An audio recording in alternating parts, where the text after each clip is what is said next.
Hello बच्चों, हम शुरू करने जा रहे हैं sexual reproduction in flowering plant. बच्चों, ये क्लास 12 न्यू एनसीईआरटी का फर्स्ट चैप्टर है।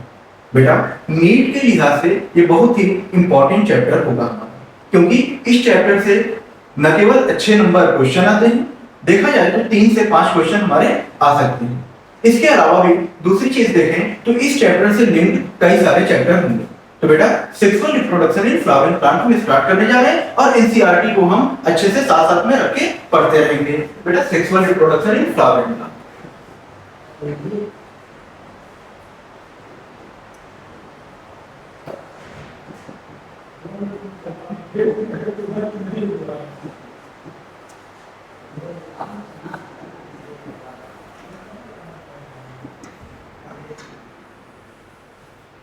बेटा, अगर जो हम सेक्सुअल रिप्रोडक्शन फ्लावरिंग प्लांट की बात कर रहे हैं, फ्लावरिंग प्लांट का मतलब क्या होगा?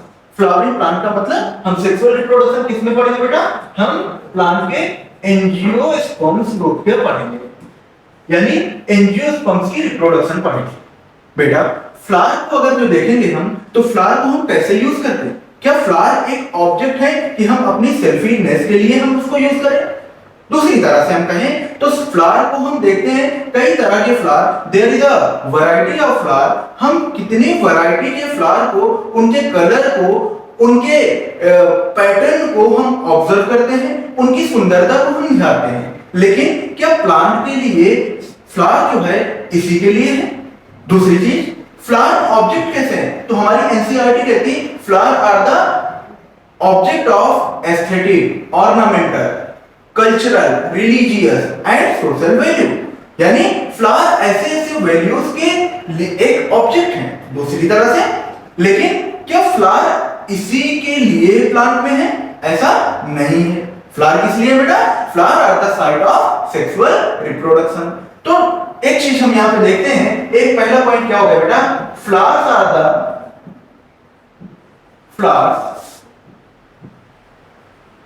Are the object of aesthetic, cultural, religious,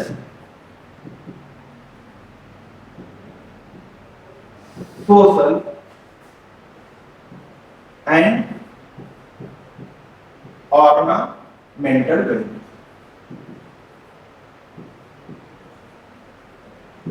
यानी फ्लावर ऐसे ऑब्जेक्ट है, फ्लावर ऑब्जेक्ट है aesthetic, cultural, religious, social and ornamental values के। लेकिन बेटा, क्या ऑब्जेक्ट ये जो फ्लावर हैं ये केवल प्लांट, अगर जो ह्यूमंस को हम देखें इसी के लिए है? नहीं। प्लांट के लिए क्या है? जब एक बायोलॉजिस्ट की दृष्टि से हम देखेंगे तो बायोलॉजिस्ट कैसे देखता है बेटा?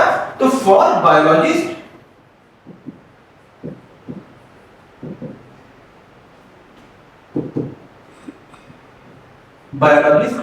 फ्लावर क्या बेटा? Flower morphological and embryological Marvel. यानी हमने बायोलॉजिस्ट की दृष्टि से क्या बोला कि फ्लावर एक मॉर्फोलॉजिकल एंड एम्ब्रियोलॉजिकल मार्वल। दूसरी चीज और क्या देता है? और कहेंगे, एक लाइन और जोड़ेंगे कि फ्लावर क्या है बेटा? Flower are the site of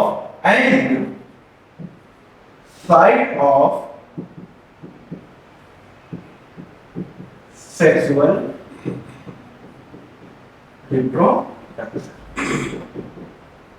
यानी केवल फ्लावर ऐसे ऑब्जेक्ट नहीं है कि हम अपने सेल्फीनेस के लिए यूज करें। प्लांट के लिए वो क्या है? Site of sexual reproduction. Biologist के लिए मॉर्फोलॉजिकल एंड एम्ब्रियोलॉजिकल मार्वल है। ठीक है, नेक्स्ट हम देखते हैं बेटा फ्लोरिकल्चर क्या है, क्योंकि हमारी एनसीईआरटी में फ्लोरिकल्चर की बात हो रही है। बेटा, फ्लोरिकल्चर को मैं ऐसे ही बता रहा हूं, यानी फ्लोरिकल्चर में हम किसकी बात करेंगे?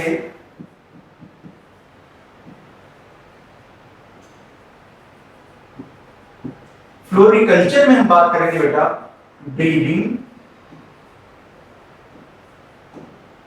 कल्टीवेशन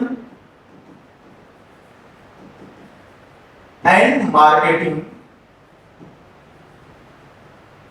ऑफ, यानी जब फ्लोरिकल्चर की बात करेंगे तो हम कल्टीवेशन, ब्रीडिंग और मार्केटिंग करेंगे। किसकी मार्केटिंग करेंगे बेटा? हम फ्लावर की मार्केटिंग। ये हो गया फ्लोरिकल्चर। बेटा दूसरी चीज हम देखते हैं, अगर जो एक हमने पिछली क्लासेस में पढ़ रखा है कि फ्लावर में कौन कौन से पार्ट होते हैं, तो यहां पे हम किसकी बात करेंगे बेटा? एक कंप्लीट फ्लावर की बात करेंगे और फ्लावर के अंदर हम किन किन चीजों की स्टडी करने वाले हैं इनकी बात करेंगे। एक चीज तो अगर जो हम एक कंप्लीट फ्लावर को देख रहे हैं बेटा, तो कंप्लीट फ्लावर में कितने वर्ण होंगे? सब बच्चों को हमारे पता है 4 वर्ण, यानी a complete flower is consist of 4 words. Next, complete flower में क्या क्या वर्ड, कैसे कैसे वर्ड होंगे? तो हम 2 पार्ट में इसको पढ़ेंगे। क्या होगा बेटा? पहले होंगे बेटा 2 वर्ड ऐसे होंगे जिनको हम क्या बोलेंगे? Essential word. 2 एसेंशियल वर्ड होंगे, बाकी 2 कैसे होंगे बेटा? Non essential.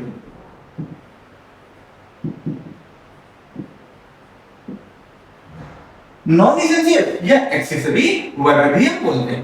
बेटा जब हम एसेंशियल वर्ड की बात कर रहे हैं तो एसेंशियल वर्ड कौन कौन से होंगे? सारे बच्चों को पता होगा सर, एंड्रोसियम और गाइनोसियम होगा। एक एंड्रोसियम, दूसरा बेटा गाइनोसियम। दूसरी तरफ नॉन एसेंशियल वर्ड में एक बेटा होगा कैलिक्स, दूसरा हम पढ़ेंगे कोरोला।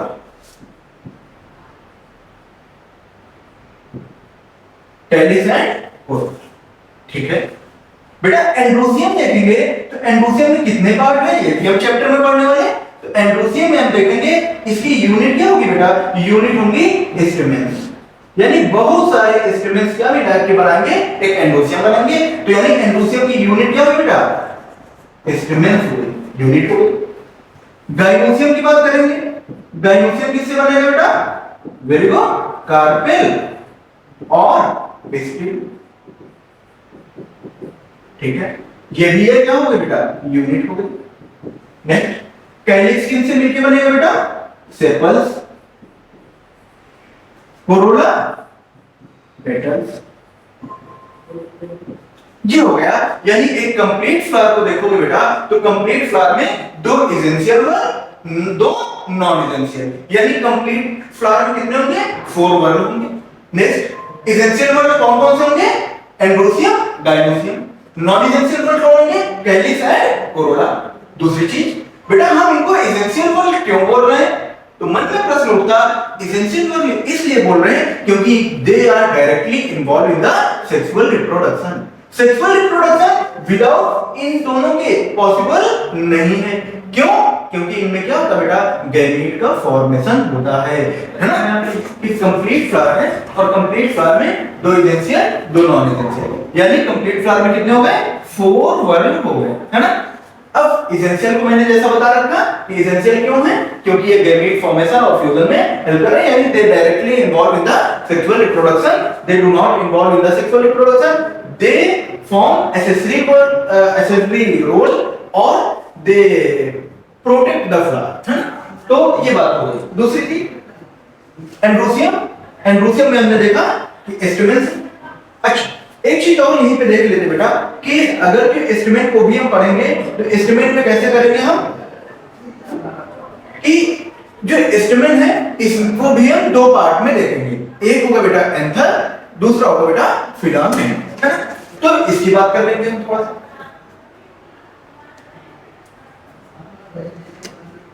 Anther and filament. दूसरी चीज बेटा, एंथर एंड फिलामेंट के बारे में हमें अच्छे से पढ़ना भी होगा, है ना। तो हाँ, अब दूसरी चीज ये जब देखो बेटा तो एस्टिमेट में फर्दर एंथर एंड फिलामेंट, जिसको हम आगे से फिर से इसे पढ़ेंगे। कार्पेल एंड पिस्टिल बेटा 3 पार्ट हम पढ़ेंगे। एक होगा बेटा stigma, style and ovary, sepals sepals protect the flower in bud condition, है ना? फ्लावर को बड कंडीशन में ये प्रोटेक्ट करते हैं, यानी एसेसरी वर्क कर रहे हैं। पेटल्स पेटल्स बेटा कैसे होते हैं? कलरफुल होंगे, कलरफुल होंगे। आगे हम पॉलिनेशन भी तो पढ़ना है, पॉलिनेशन पढ़ेंगे तो ये क्या करते हैं पेटल्स? ये इंसेक्ट को, पॉलिनेटिंग एजेंट को अट्रैक्ट करने का काम करते हैं, यानी ये दोनों एसेसरी वर्क कर रहे हैं, डायरेक्ट इन्वॉल्व नहीं हो रहे हैं। ठीक है, आगे बढ़ेंगे। अब बेटा हमने एक कंप्लीट फ्लावर देखा, यानी फ्लावर का जब हमने एक कंप्लीट फ्लावर के बारे में हमने पढ़ लिया कि कौन कौन से पार्ट पढ़ेंगे, उसके बाद हम एक फ्लावर का हल्का सा एक डायग्राम बना के इसको कोशिश करते हैं कि कौन कौन से पार्ट और कहां-कहां पे हैं। तो फ्लावर देखोगे बेटा, तो पहले हम सबसे पहले क्या करते हैं? गाइनोसियम बनाने की कोशिश करते हैं। ये देखो हमने कार्पेल बनाया है,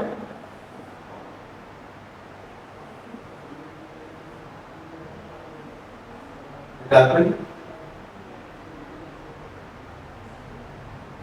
यानी कार्पेल के अंदर क्या होंगे बेटा? गाइनोसियम के अंदर कार्पेल होंगे। अब कार्पेल में हमने ये देखा बेटा, ये क्या होता है? स्टिग्मा, ये स्ट्राइप,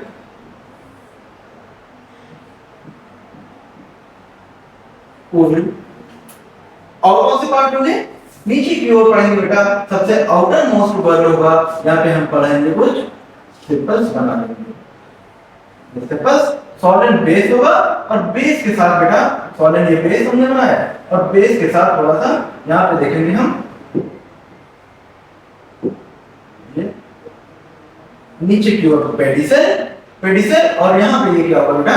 थैलेमस। नेक्स्ट कलरफुल हमने पेटल्स की बात की। पेटल्स कैसे होंगे बेटा? कलर्ड पेटल्स हो जाएंगे।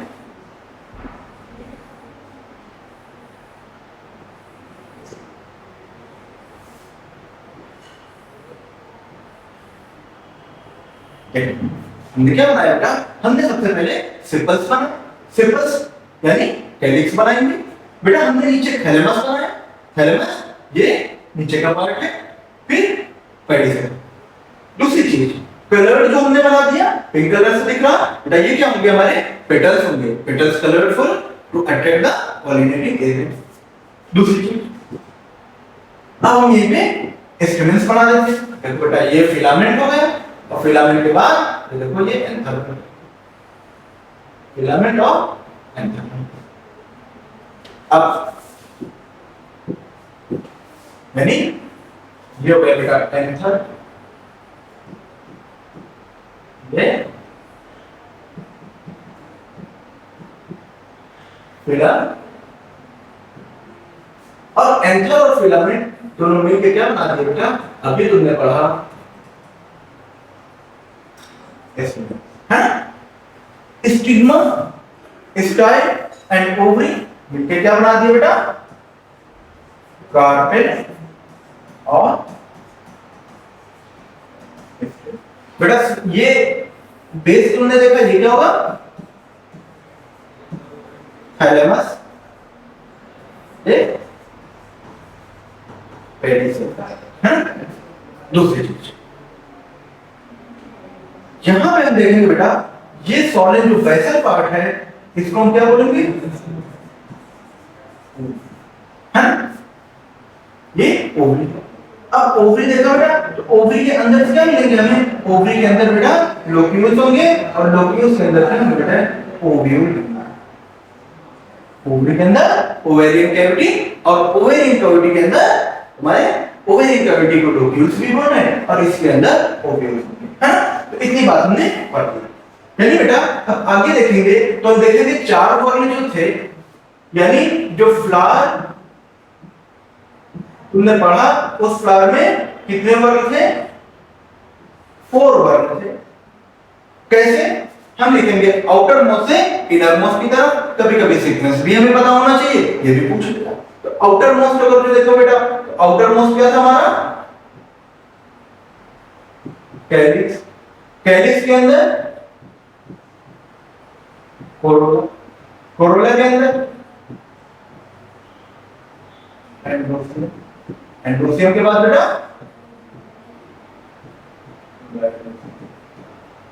इन चार वर्ग के बारे में पढ़ सकते हैं।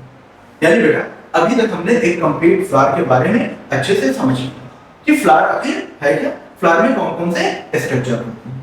लेकिन बेटा जैसे कि चैप्टर का नाम है sexual reproduction in flowering plant, यानी हम एंजियोस्पर्म की सेक्सुअल रिप्रोडक्शन पढ़ रहे हैं, तो थोड़ी सी बात हम सेक्सुअल रिप्रोडक्शन के बारे में भी करेंगे। बेटा अगर पढ़ोगे sexual reproduction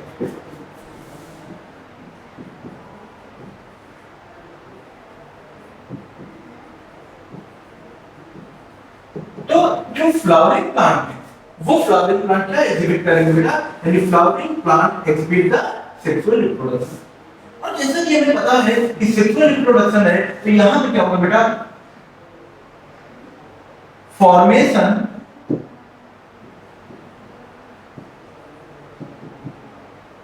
and fusion of chemicals. बेटा हम आसानी से समझने के लिए सेक्सुअल रिप्रोडक्शन को 3 इवेंट में डिवाइड कर लेंगे। तो जब सेक्सुअल रिप्रोडक्शन पढ़ोगे बेटा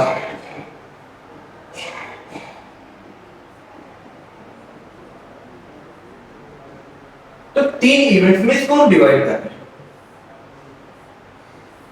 और इन तीनों इवेंट्स के बारे में इस पूरे चैप्टर में हमें पढ़ना होगा। पहला event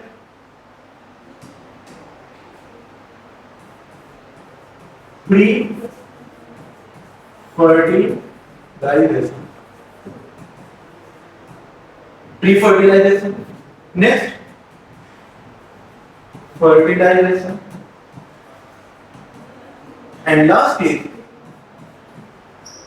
post fertilisation.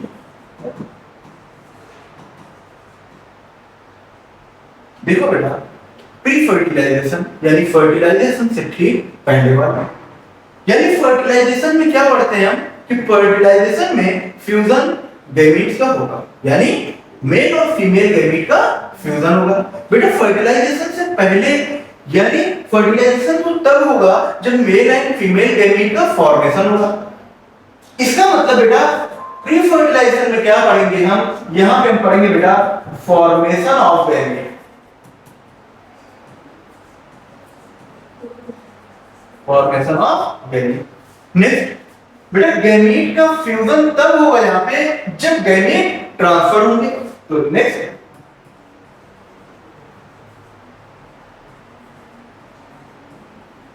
Transfer of gamete, ये हम इस चैप्टर में पढ़ने वाले हैं। बेटा फर्टिलाइजेशन में गैमीट का फ्यूजन और फिर पोस्ट फर्टिलाइजेशन में जो एंड प्रोडक्ट है, मेन जो फाइनल प्रोडक्ट है सेक्सुअल रिप्रोडक्शन का, वो फाइनल प्रोडक्ट क्या होगा, सीड एंड फ्रूट। तो लास्ट में हमें क्या पढ़ना है बेटा, सीड और फ्रूट का फॉर्मेशन पढ़ेंगे। ठीक है, यानी बेटा जो हम एनसीईआरटी का पहला टॉपिक जो मेन हम शुरुआत करने जा रहे हैं वो यहां पे क्या हो जाएगा, pre fertilisation, pre fertilisation structure and events. यानी बेटा इस फर्स्ट वाले जो एनसीईआरटी का जो मेन पैराग्राफ है उसमें तुम पढ़ोगे pre fertilisation structure and event. Structure यानी जो प्री फर्टिलाइजेशन यानी गैमीट का फॉर्मेशन हो रहा वो किस स्ट्रक्चर के अंदर गैमीट का फॉर्मेशन हो रहा। तो यहाँ पे बारी बारी से हम पढ़ लेंगे, पहले मेल के स्ट्रक्चर पढ़ लेंगे, फिर हम फीमेल्स के स्ट्रक्चर पढ़ लेंगे, है। फिर इवेंट्स, इवेंट कौन सा होगा, जब फॉर्मेशन हो गया तो फॉर्मेशन के बाद ट्रांसफर होगा, और ट्रांसफर कैसे होगा, हम पॉलिनेशन वगैरह पढ़ेंगे, है। तो बेटा प्री फर्टिलाइजेशन इवेंट, तो पहले हम क्या पढ़ते हैं बेटा, एंड्रोसियम को पढ़ते हैं, क्योंकि मेल गैमीट कहां बनेगा, स्टिमेंस के अंदर। स्टिमेन में क्या है, पॉलन ग्रेन है, पॉलन ग्रेन के अंदर क्या होगी, जेनरेटिव सेल होगी, और जेनरेटिव सेल डिवाइड होगी और मेल गैमीट बनाएगी। यानी स्ट्रक्चर क्या है, कहां पे बन रहा है, वो है बेटा एंड्रोसियम। एंड्रोसियम के किस पार्ट में, एंथर। स्टिमेन, स्टिमेन के किस पार्ट में, एंथर। एंथर के अंदर पॉलन ग्रेन बने, पॉलन ग्रेन के अंदर जेनरेटिव सेल, और जेनरेटिव सेल डिवाइड होकर क्या बना रहे बेटा, वो गैमीट बना रहे। यानी जब हम पढ़ेंगे बेटा प्री फर्टिलाइजेशन तो सबसे पहले हम किसकी बात करेंगे, एंड्रोसियम की बात करेंगे। एंड्रोसियम, एंड्रोसियम के अंदर क्या होगा बेटा, तो हम पढ़ेंगे बेटा एंड्रोसियम क्या रिप्रेजेंट करता, एंड्रोसियम रिप्रेजेंट्स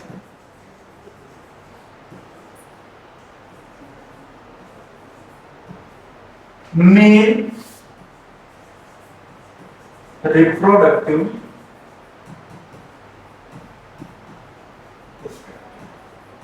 बेटा एंड्रोसियम क्या रिप्रेजेंट कर रहा? एंड्रोसियम रिप्रेजेंट कर रहा मेल रिप्रोडक्टिव स्ट्रक्चर। दूसरी चीज बेटा मेल रिप्रोडक्टिव स्ट्रक्चर तो कर रहा, इसमें होगा क्या? तो हम लिखते हैं इट कंसिस्ट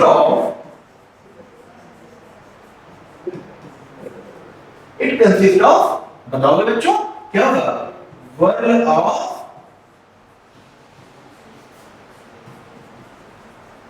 स्टेमेंस। बेटा इसके अंदर क्या होंगे? स्टेमेंस, बहुत सारे स्टेमेंस होंगे, है? अब जब स्टेमेंट की बात हुई, स्टेमेंट के बारे में पढ़ेंगे। स्टेमेंट में क्या क्या होगा?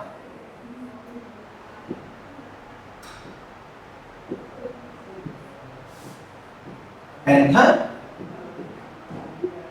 एंड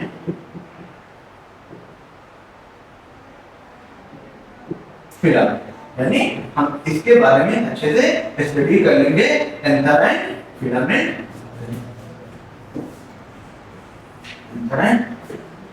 अब देखो जब पूरा तुम एंड्रोसियम पढ़ोगे तो एंड्रोसियम के अंदर एंथर, और एंथर में बेटा 4 पॉइंट हमें याद रखने हैं, 4 बातें इसमें की गई हैं और उनके कारण क्या होंगे उनको हम समझ लेंगे।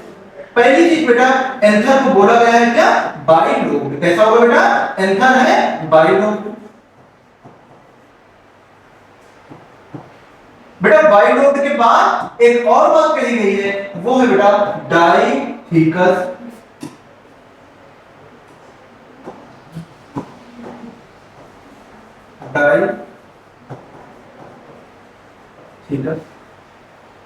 बेटा जब एंथर को और स्ट्रक्चर पढ़ोगे तो एक बात और बोला गया है, टेट्रा स्पोरेंजिएट, और उसके स्ट्रक्चर को जो पढ़ोगे तो पढ़ोगे बेटा टेट्रा गोनल। टेट्रा गोनल। इतनी बातें बेटा एंड्रोसियम को लेके की गई हैं। ये हो गया एंड्रोसियम, यानी एंथर में, एंड्रोसियम में एंथर देखा और एंथर के बारे में बाइलोब्ड, डाइथिकस, टेट्रास्पोरेंजिएट और टेट्रागोनल की बात की गई। बेटा फिलामेंट, फिलामेंट कैसा होगा? लॉन्ग स्लेंडर ना, स्टॉक है, लॉन्ग स्लेंडर है। ये हो गया एंथर और फिलामेंट, यानी pre fertilisation structure androecium. Androecium में क्या है? Male reproductive. Male reproductive structure को रिप्रेजेंट कर रहा किसका बना होगा? स्टेमेंस का बना होगा। स्टेमेन में क्या है? 2 part, anther and filament. Anther के बारे में bilobed, dithecous, tetrasporangiate, tetragonal. Filament long होगा, सिलेंडर है ना, स्टॉक लाइक है ना, ऐसे। ठीक है। अब जब स्ट्रक्चर की बात हो रही तो एक बार हम इसका डायग्राम बनाते हैं और डायग्राम बना के भी देख लेते हैं ऐसी बातें क्यों बोली गई है बाइलोब्ड, डाइथिकस।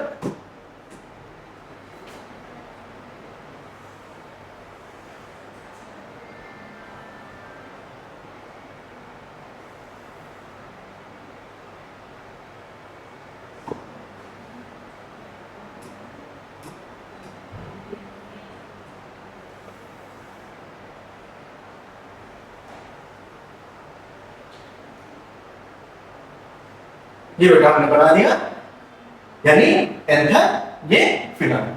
बहुत सारे ये होंगे तो कैसे होंगे बेटा? ये एंड्रोसियम बना लेंगे। तो ये क्या हो गया बेटा?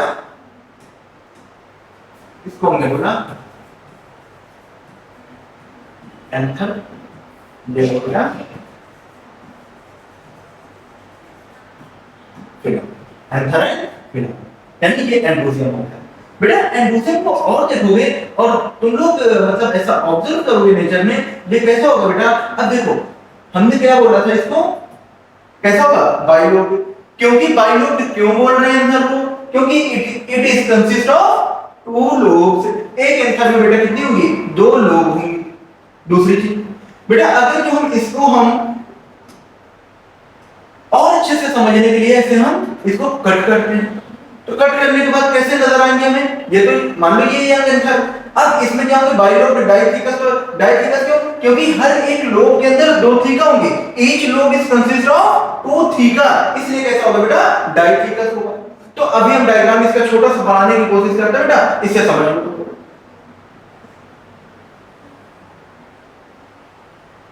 कुछ इस तरह से है, इसको करोगे अंदर देखेंगे बेटा माइक्रो स्पोरेंजियम, और बीच में होगा बेटा यहाँ पे कनेक्ट। बात को समझोगे बेटा, कहने का मतलब ये है कि हमने क्या बोला था, इसको बाइलोब्ड बोला। बाइलोब्ड क्यों बोला, एक लोब इस साइड एक लोब इस साइड, यानी each anther is consist of 2 lobes, इसलिए कैसा हुआ, बाइलोब्ड हुआ। बेटा each lobe having 2 theca, each lobe is consist of 2 theca. एक लोब देखो बेटा कितनी थीका, 1 और 2, यानी इसलिए हमने क्या बोला, डाइथीका। बेटा इसका जब स्ट्रक्चर देखोगे, स्ट्रक्चर देखने में क्या लग रहा, 1 2 3 4 एंगल दिख रहे हैं, इसलिए हमने क्या बोला बेटा, टेट्रागोनल बोला। बेटा हर एक कॉर्नर पे देखोगे बेटा, हर एक कॉर्नर पे इसके स्ट्रक्चर पे एक माइक्रोस्पोरेंजिया है, तो 1 2 3 4 माइक्रोस्पोरेंजिया होंगी, इसलिए हम क्या बोल रहे हैं बेटा, टेट्रास्पोरेंजिएट। तो बेटा इसको हम एंथर को जब पढ़ेंगे तो bilobed dithecous, tetrasporangiate and tetragonal, इतनी बात हमें इसके बारे में जरूर याद करनी है। दूसरी चीज बेटा फिलामेंट की बात करेंगे, तो फिलामेंट देख लो कैसा दिख रहा है बेटा, लॉन्ग है, सिलेंडर है, ऐसी चीज, ठीक है। एक चीज और ध्यान देने वाली बात बताते हैं बेटा, देखो बच्चा कई बार कंफ्यूज होता है बेटा, वो माइक्रो स्पोरेंजियम, दूसरी तरफ पॉलन सैक, यहां पे मैं लिखता हूं पॉलन ग्रेन, यहां पे लिखता हूं बेटा माइक्रोस्पोर।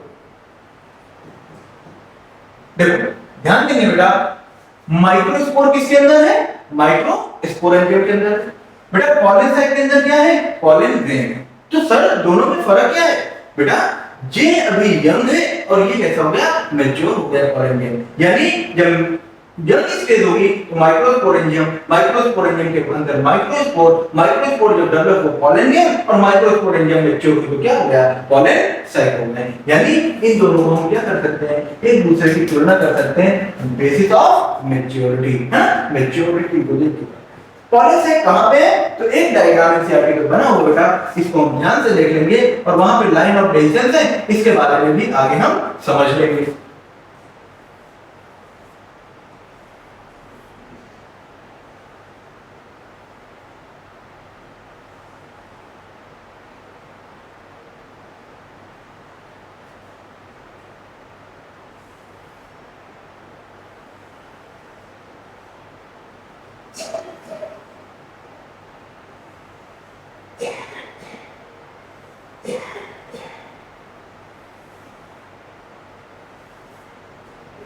ये क्या बोल रहा हमारा, देखो यहाँ पे पॉलन सैक दिख रहा है, हाँ इसमें हम पॉलन ग्रेन बना दें।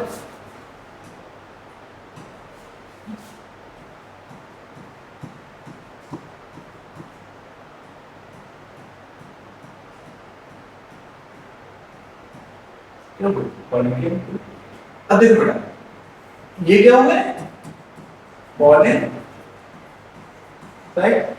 बेटा यहां पे ये लिखा है line of deficiency, line of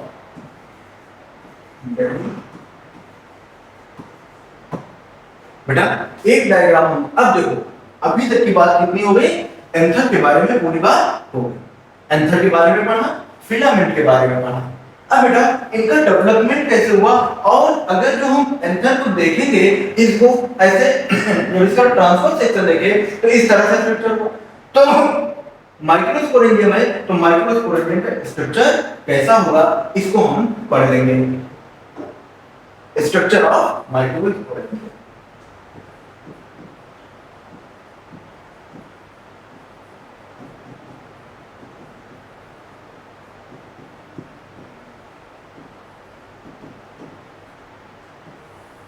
microsporangium का बेटा स्ट्रक्चर पढ़ोगे उसमें तुम्हें दिखेंगी 4 लेयर दिखेंगी, जैसे यहाँ पे देखो बेटा, हमने इसको कट किया, जब हमने ट्रांसफर सेक्शन दिया किसका, यंग एंथर का, यंग एंथर का स्ट्रक्चर दिया, तो ये कैसे नजर आया बेटा, ऐसे ऐसे हमें 4 वॉल लेयर्स ये नजर आएंगे,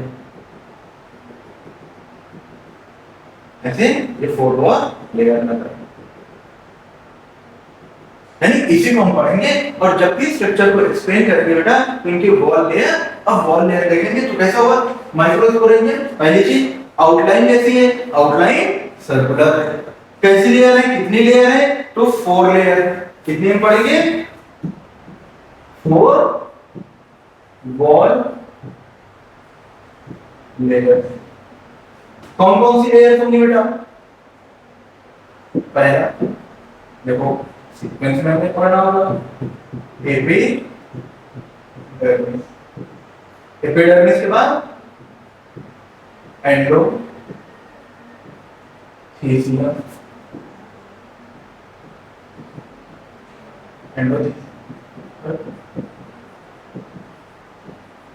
मिडिल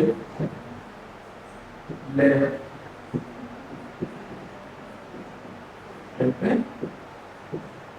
ये 4 यानी ये माइक्रोस्पोरेंजियम का हम स्ट्रक्चर देखेंगे तो आउटलाइन कैसी नजर आई बेटा, सर्कुलर नजर आई। दूसरी चीज कितनी लेयर्स नजर आई, तो हमने बोला 4 लेयर ये नजर आई।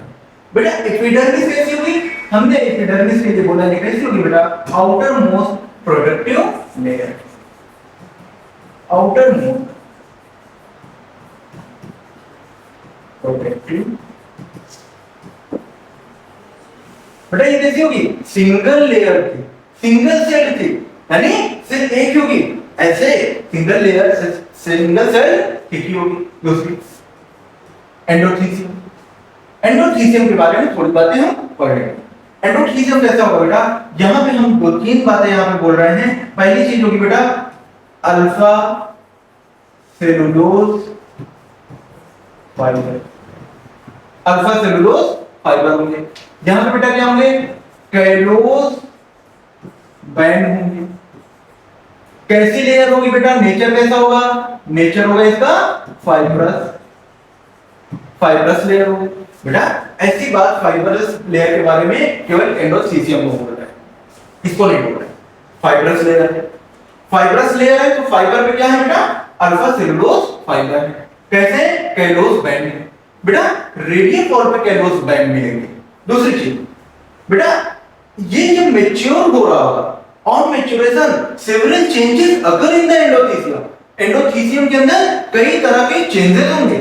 दूसरी चीज बेटा ये जो कैलोज बैंड है, ये सेलुलोज जो अल्फा सेलुलोज फाइबर है, कुछ पॉइंट ऐसे होंगे at some point they are absent, जहां पे ये एब्सेंट होंगे उस पार्ट को क्या बोलोगे बेटा, स्ट्रोमियम बोलोगे। और बेटा जब हम इसका रोल पढ़ते हैं एंडोथीसियम का, तो मेन रोल बोलता है they help in the division of anther to release the pollen grain. ऐसा क्यों बोल रहे हैं, इसके पीछे का कारण क्या है, क्योंकि बेटा ये वीक कहां पे होगी, पूरे पे अल्फा सेलुलोज फाइबर है, फाइब्रस लेयर है, कैलोज बैंड है, तो बचा कहां पे, स्ट्रोमियम। स्ट्रोमियम पे एब्सेंट है, जब मैच्योरेशन होगा इसमें क्या होगा, चेंजेस होंगे। दूसरी चीज स्ट्रोमियम के पास से क्या होगा, ब्रेक होगा, और जब ब्रेक होगा तो पोलन के रिलीज होंगे, यानी स्ट्रोमियम की जगह पे होगा। तो फंक्शन इसका क्या हो गया बेटा, एंडोथीसियम का, एंडोथीसियम का फंक्शन हो गया दे help in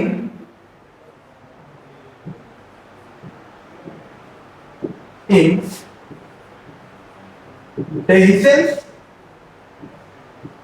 of anther to release pollen। एक चीज और बेटा, एंडोथीसियम कैसी होगी बेटा, एंडोथीसियम होगी hygroscopic in nature, hygroscopic in nature, यानी ये वाटर को एब्जॉर्ब करेगा। तो मेन रोल जो हो गया बेटा एंडोथीसियम क्या, सेकेंड लेयर है, अल्फा सेलुलोज फाइबर है, role basis of anther. Third middle layer, बेटा मिडिल लेयर की बात होगी तो मिडिल लेयर के बारे में हम बोलेंगे ये कैसी लेयर है, ये है पैरेनकाइमेटस। पैरेनकाइमेटस। और बेटा सबको पता होगा कि पैरेनकाइमा का काम क्या है, फूड स्टोरेज का काम है। तो ये क्या करेंगे बेटा, इसकी जो सेल्स हैं parenchymatous cells store food material provide नहीं कर रही, स्टोर कर रही है ना, नरिशमेंट नहीं ले रही, स्टोर कर रही है फूड मटेरियल। कैसी होगी बेटा, तो एक बात होगी, कितनी लेयर की होगी, 1 से 3 लेयर, 1 से 3 लेयर, ये बात, यानी मिडिल लेयर 1 to 3 लेयर थी parenchymatous, it store the food material. ये बात हो गई मिडिल लेयर की। बेटा लास्ट है जो इंपॉर्टेंट भी है और कई बार पूछा जाता है कि टेप्टम का काम है। तो बेटा टेप्टम कैसी हो गई, पहली चीज तो इनर मोस्ट के साथ साथ they provide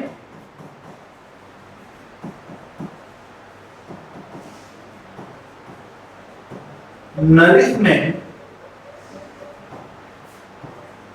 to developing pollen। कभी-कभी एमएमसी के बारे में बात होती है, पीएमसी बोल सकते हैं कि developing pollen grain mother cell और माइक्रोस्पोर मदर सेल, या डेवलपिंग पॉलन ग्रेन, या डेवलपिंग माइक्रोस्कोप है ना। तो इनर मोस्ट लेयर है बेटा, बहुत इंपॉर्टेंट चीज है। कैसे, जब हम अभी माइक्रोस्पोरोजेनेसिस पढ़ेंगे तो माइक्रोस्पोरोजेनेसिस में हम पढ़ेंगे कि माइक्रोस्पोर मदर सेल, उसमें मियोसिस हुआ, 4 माइक्रोस्पोर बने। लेकिन बेटा 4 माइक्रोस्पोर जो बने वो क्या होंगे, आपस में अटैच्ड होंगे। अटैच क्यों है, क्योंकि कैलोस बैंड के लिए। तो बेटा यही जब जैसे जैसे देखो, जब माइक्रोस्पोर डेवलप ही हो गया, पूरी तरह डेवलप हो गया, क्या टेप्टम का काम बचा, नहीं, टेप्टम का काम नहीं बचा। क्यों नहीं बचा, क्योंकि ये न्यूट्रिशन दे रही है, नरिशमेंट प्रोवाइड कर रही है। नरिशमेंट जब वो डेवलप हो गया तो नरिशमेंट का काम नहीं है, लेकिन ये कुछ काम करते जा रहे हैं। तो बेटा यहाँ पे टेप्टम के बारे में पढ़ोगे तो टेप्टम में हम फिर से बता रहे हैं यहाँ पे कि टेप्टम न्यूट्रिशन तो दे रही है, लेकिन और भी यहाँ पे कुछ इंपॉर्टेंट काम है। क्या बेटा, जैसे स्पोरोपॉलिनिन पढ़ोगे, स्पोरोपॉलिनिन का सिक्रीशन कौन कर रहा, यही टेप्टम ही कर रहा है। बेटा जब टेप्टम की बात होगी तो हम प्रोयूबिस्ट बॉडी, ये डीजेनरेट होगी तो छोटे छोटे डीजेनरेट होगी तो छोटे छोटे ग्रेन्यूल्स बनेंगे। ग्रेन्यूल्स में क्या होगा, प्लस स्पोरोपॉलिनिन होगा।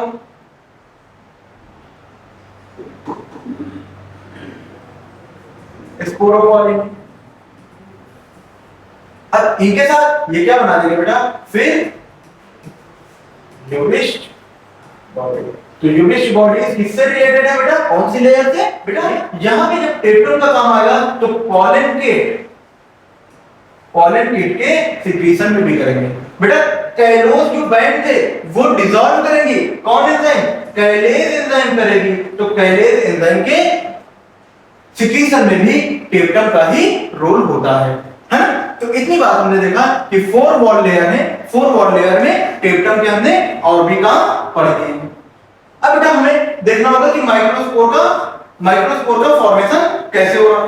तो माइक्रोस्पोर का फॉर्मेशन के लिए हम पढ़ेंगे microsporogenesis.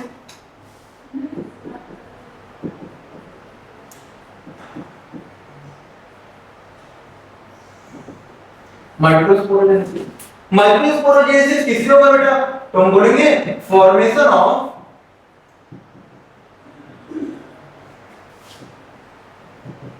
Microspore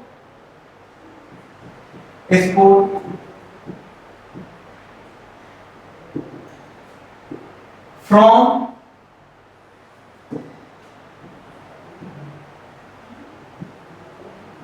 microspore mother cell, इसको हम क्या बोलेंगे, एमएमसी, और pollen grain mother cell, PMC. Through जब जर्म सेल बन रहे हैं बेटा तो क्या होगा, थ्रू मियोसिस। यानी माइक्रोस्पोरोजेनेसिस जब शुरू किया बेटा तो माइक्रोस्पोरोजेनेसिस बोले फॉर्मेशन ऑफ, कैसे बना, माइक्रोस्पोर मदर सेल कौन है, तो यहाँ पे बात फिर से पीछे जाएंगे बेटा, और यहाँ पे बोलते थे कि ये जब एंथर का स्ट्रक्चर पढ़े तो अंदर क्या होगा बेटा, जब यंग एंथर होगा, यंग एंथर के अंदर होमोजेनियस लेयर बनेगी। होमोजेनियस लेयर कैसे होगी? होमोजेनियस लेयर वो बनेगी स्पोरोजेनस टिश्यू। तो बेटा वो स्पोरोजेनस टिश्यू ही वर्क कर रहा कैसे, behave as a microspore mother से। दूसरी चीज यहाँ पे और देखोगे बेटा, टेप्टम की बात है, तो टेप्टम में तुम देखोगे यहाँ पे लेयर के बारे में पढ़ोगे, ये कैसी होगी बेटा, पॉलीप्लॉइड होगी। पॉलीप्लॉइड साथ साथ में बेटा कैसी होगी, मल्टी न्यूक्लिएट। मल्टी न्यूक्लिएट के साथ इसमें क्या होगा बेटा, डेंस साइटोप्लाज्म, इसलिए न्यूक्लियस दे पा रहे।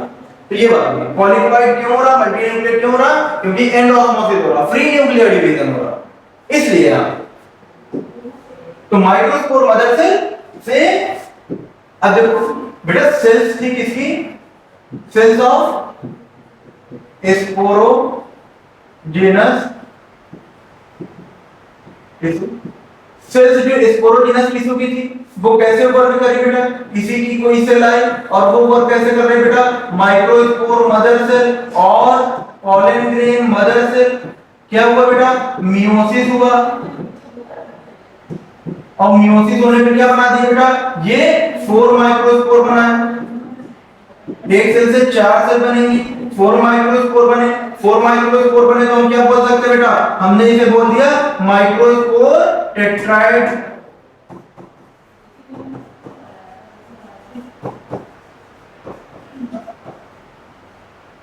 माइक्रोस्पोर टेट्राइड। लेकिन टेट्राइड कैसे थे बेटा, ये तो होंगे आपस में जैसे अटैच्ड होंगे। जब ये अटैच्ड हैं तो क्या होगा बेटा, इसमें हम डालेंगे एंजाइम कौन सा, कैलेज, और कैलेज एंजाइम पड़ेगा तो ये क्या होंगे बेटा, अलग अलग डिटैच हो जाएंगे और सारे अलग अलग होंगे, रिलीज होंगे। बात समझ? तो अभी हमारे यहाँ पे क्या बना, मैच्योर हुआ, मैच्योर होकर पॉलन ग्रेन बन गया। अब पॉलन ग्रेन जब बना तो पॉलन ग्रेन कैसा है, उसका स्ट्रक्चर कैसा है, तो पॉलन ग्रेन के बारे में पढ़ोगे बेटा कि पॉलन ग्रेन आगे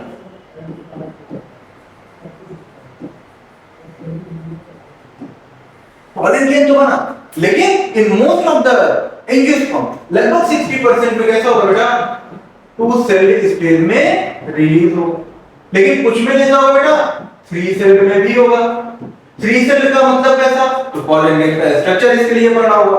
तो पॉलन ग्रेन है, पॉलन ग्रेन में बेटा 2 लेयर, एक होगी बेटा आउटर, दूसरा होगा बेटा इनर। आउटर को क्या बोल रहे हो, एक्साइन, इनर को इंटाइन। एक्साइन किसकी बनी होगी, स्पोरोपोलिनिन की। स्पोरोपोलिनिन की बनी तो ये क्या है बेटा, स्पोरोपोलिनिन के बारे में पढ़ोगे, ये क्या है, बहुत ही रेजिस्टेंट है, हाईली रेजिस्टेंट है ना, रेजिस्टेंट ऑर्गेनिक मटेरियल। हम पॉलन ग्रेन को प्रिजर्व करते हैं फॉसिल की तरह, क्यों, क्योंकि कोई एंजाइम नहीं है जो इसको डिग्रेड करे, ना एंजाइम, ना एसिड, ना एल्कली, कोई भी रखेंगे ये पॉलन को डिग्रेड नहीं कर सकते। इसलिए पॉलन ग्रेन कैसे हैं बेटा, pollen grain preserved as fossil। तो ये बात है, outer exine, inner intine. Intine किसकी बनेगी बेटा, सेलुलोज एंड पेक्टिन, पेक्टोसेलुलोज की बनेगी बेटा।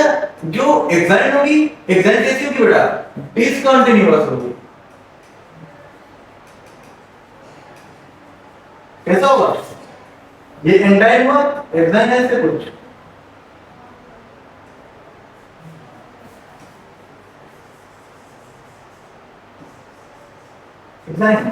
एक्साइन कैसी है, डिसकंटिन्यूअस है, लेकिन एंटाइन कंटिन्यूअस है। डिसकंटिन्यूअस है, एक पॉइंट ऐसा होगा बेटा जहां पे स्पोरोपोलिनेज प्रेजेंट नहीं होगा, स्पोरोपोलिनेज एब्सेंट है, और इस पॉइंट को क्या बोल रहे हो बेटा, जर्म पोर।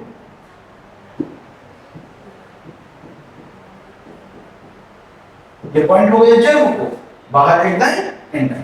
लेकिन अब हमने क्या सीखा बेटा, हमने देखा कि जब माइक्रोस्पोर बना, माइक्रोस्पोर कैसे बना, माइक्रोस्पोर मदर सेल से। माइक्रोस्पोर मदर सेल कहां से, स्पोरोजेनस टिश्यू से। स्पोरोजेनस टिश्यू कहां पे था, होमोजेनस लेयर के फॉर्म में था। होमोजेनस सेल थे, कहां पे थे वो, इनसाइड द माइक्रोस्पोरेंजियम थे। तो स्पोरोजेनस टिश्यू की सेल्स कैपेबल हैं behave as a microspore mother cell. Microspore mother cell की तरह बिहेव किया, उसने क्या किया, मियोसिस। मियोसिस से कितने कॉलोनी, कितने माइक्रोस्पोर बनाए, 4 बनाए। हमने क्या बोला, माइक्रोस्पोर टेट्रा। अभी तो वो अटैच्ड है, तो क्या बोला, डिटैच करने के लिए कैलोज एंजाइम। कैलोज कौन दे रहा, एप्टम दे रहा, ठीक है, डिटैच हो गए। अब डिटैच हो गए तो पॉलन गेन तो बन गए, पॉलन गेन माइक्रोस्पोर डेवलप हो गए, वो क्या कर दिए बेटा, पॉलन गेन बन गए। अब पॉलन गेन जब रिलीज हुआ तो most of the induced form में कैसा होगा, 2 सेल डिस्क्रीज हुआ, 2 सेल और 3 सेल। इसकी बात करें, पॉलन रिलीज हुआ तो पॉलन गेन का स्ट्रक्चर कैसा है, तो पॉलन गेन का स्ट्रक्चर क्या है, 2 वॉल लेयर है, 2 लेयर है। आउटर वाले को क्या बोले बेटा, एक्साइड बोले, इनर वाले को एंटाइड बोले। एक्साइड किसकी बनी होती बेटा, स्पोरोपोलिनेज की। स्पोरोपोलिनेज क्या है, most resistant organic material in the nature. तो ऑर्गेनिक मटेरियल बेटा कैसे, फॉसिल की तरह कैसे प्रिजर्व होते पॉलन गेन, फॉसिल की तरह भी मिलते। क्यों, क्योंकि बेटा हाई टेंपरेचर, हाई टेंपरेचर के साथ भी डिस्टेंड करेगा, strong alkali, even a base, acid enzyme कोई डिग्रेड नहीं कर सकता, इसलिए कैसा बेटा ये फॉसिल की तरह प्रिजर्व रखा जाएगा, ठीक है। एक्साइड कैसी, डिसकंटीन्यूअस है। एंटाइड किसकी बनी हुई, सेलुलोज और पेक्टिन की बनी, कैसी होगी, कंटीन्यूअस होगी। इतनी बार हमने आउटर स्ट्रक्चर पढ़ लिया। इनर स्ट्रक्चर की बात होती है बेटा, तो इनर स्ट्रक्चर में हम पढ़ते हैं एक छोटी सेल और दूसरी बिगर। बेटा एक सेल हो जाएगी ये देखो वेजिटेटिव सेल,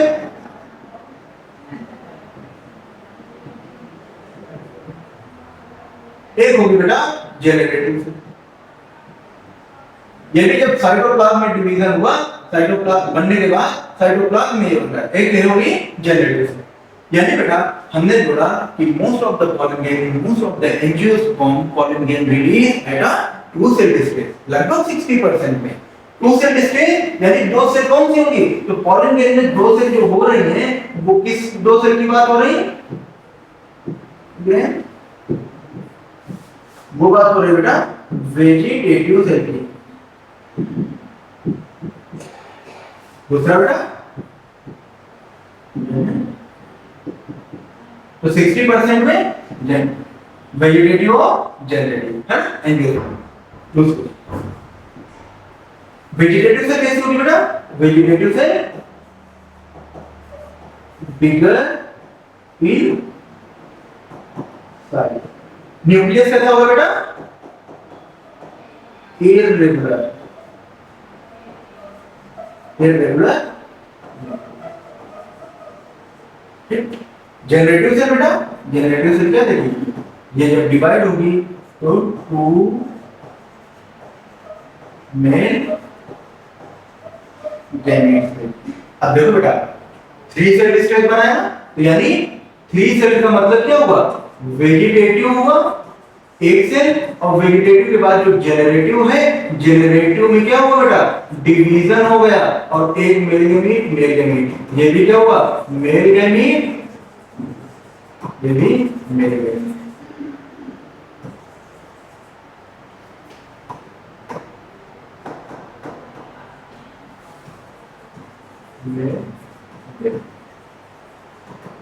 यानी अब जो 3 सेल स्पेस की बात हो रही है, ये 2 और 3 इस सेल की बात हो रही है। अब हम समझते हैं बेटा कि हमने बोला पॉलन गेन, पॉलन गेन में हमने 2 सेल की बात कर लिया। बिगर कौन है, वेजिटेटिव, वेजिटेशन बड़ा है ना, वेजिटेटिव बिगर सेल, इरेगुलर न्यूक्लियस है। यहां से भी क्वेश्चन हमारा बन सकता है बेटा, जेनेरेटिव सेल 2 मेल गैमीट, यही है। दूसरी चीज बेटा एंटाइन, पॉलन ट्यूब का फॉर्मेशन कर रहा है, एंटाइन कर रहा है कब, जब इसने बेटा पॉलन गेन ने पॉलन ट्यूब डेवलप किया। तो पॉलन ट्यूब कैसे हुआ, जब इसने वाटर को एब्जॉर्ब किया, जब कैल्शियम एनोसिटॉल शुगर कॉम्प्लेक्स, यानी बेटा कीमोट्रोपिक में पढ़ा क्लास 10 में। तो इसने जब केमिकल को एब्जॉर्ब किया, जो फीमेल गैमेटोफाइट के पास से सीक्रेट हो रहा था, इसको किया तो इसमें क्या हुआ बेटा, एंड ऑस्मोसिस हुआ, और यहां से हमारी क्या हुई, एंटाइन बाहर आएगी। एंटाइन बाहर आएगी यानी एंटाइन का रोल पॉलन ट्यूब के फॉर्मेशन में होगा, ठीक है, एंजाइम का उसको सेव करने में, कंजर्व करने में होगा, है ना। वेजिटेटिव से वेजिटेटिव न्यूक्लियस ही गाइड करेगा किसको, पॉलन ट्यूब को। जेनरेटिव डिवाइड होगा तो गैमीट बनेगा। तो बेटा पूरी क्लास जो आज की हुई उसमें हमने क्या क्या समझा, उसमें हमने पहले एकदम बेसिक से शुरू किया कि कैसे कैसे सेक्सुअल रिप्रोडक्शन स्टार्ट हो रहा प्लांट में, यानी प्लांट में फ्लावर है तो फ्लावर में कौन कौन सा स्ट्रक्चर होगा। दूसरी चीज फ्लोरिकल्चर क्या है, बायोलॉजिस्ट की नजर में मॉर्फोलॉजिकल और एम्ब्रियोलॉजिकल मार्वल है, साइट ऑफ रिप्रोडक्शन है। हमने ह्यूमन एस्पेक्ट की बात किया कि अपनी फीलिंग को, इमोशन को, ग्रीफ को, दुख को, इसको शेयर करने में, अपनी फीलिंग्स को कन्वे करने में भी फ्लावर का यूज होता है ना। तो इतनी सारी बातें हमने इसके बारे में पढ़ी, फ्लोरिकल्चर। फिर एसेंशियल नॉन एसेंशियल वर्क, इसका स्ट्रक्चर देखो। स्ट्रक्चर के बाद हमने बेटा सेक्सुअल रिप्रोडक्शन के इवेंट्स देखे और उसमें हमने एंडोसियम पढ़ा, यानी pre fertilisation structure and event में हमने बताया किया एंडोसियम। एंडोसियम में एस्टिमेट है, एस्टिमेट में एंथर है, फिलामेंट है, एंथर है तो कैसा है, फिलामेंट है तो उसके बारे में क्या क्या चीजें पढ़ेंगे। फिर उसके बाद हमने पॉलन ग्रेन पढ़ा कि माइक्रोस्पोर कैसे बना, माइक्रोस्पोर बना तो फिर पॉलन ग्रेन का स्ट्रक्चर कैसे होगा, है ना। अब नेक्स्ट क्लास में हम इसके आगे पढ़ेंगे कैसे कैसे पॉलन ग्रेन रिलीज हुआ, तो पॉलन ग्रेन का इकोनॉमिक इंपॉर्टेंस क्या होगा, पॉलन ग्रेन का यूजेस क्या होंगे, पॉलन ग्रेन का यूजेस क्या होंगे, साथ साथ में पॉलन ग्रेन क्या कुछ नेगेटिव इंपैक्ट भी डाल रहा। हाँ, पॉलन एलर्जी की बात करेंगे, है ना, पॉलन एलर्जी की बात करेंगे, साथ साथ में हाँ पॉलन ग्रेन न्यूट्रिटिव भी है, तो हम देखेंगे बेटा रेस और एथलीट्स इनको यूज भी करते हैं, है ना। तो इनके बारे में पॉलन टैबलेट्स के बारे में पढ़ेंगे, है ना, यूरोपियन कंट्रीज में, है ना। तो इतना एक बार देखना बेटा, और इससे रिलेटेड जो भी क्वेश्चन है उसको भी हम आगे करवाएंगे, है ना। ठीक है, आप लोग सुने, थैंक यू बेटा। हाँ।